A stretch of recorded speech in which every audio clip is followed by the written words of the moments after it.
இன்றைக்கி நாங்கள் தந்தூரி செய்ய போகிறோம். பாருங்கள், இந்த மாதிரி தந்தூரி லெமன் டைம் வாங்கிக்கின்னு இந்த மாதிரி கட்ஸ் பண்ணி வச்சுருக்கோம்.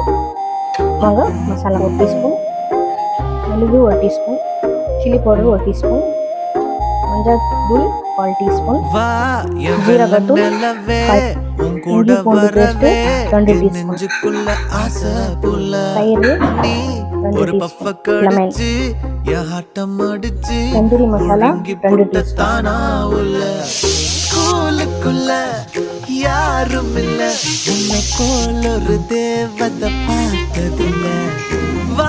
நல்லா ஒன்று பண்ணி மிக்ஸ் பண்ணிக்கணும். இது மாதிரி உள்ள எல்லாம் போடணும். அது கட்டிங் பண்ணிருக்கோம்ல, அந்த மாதிரி ஒன்று அதில் நல்லா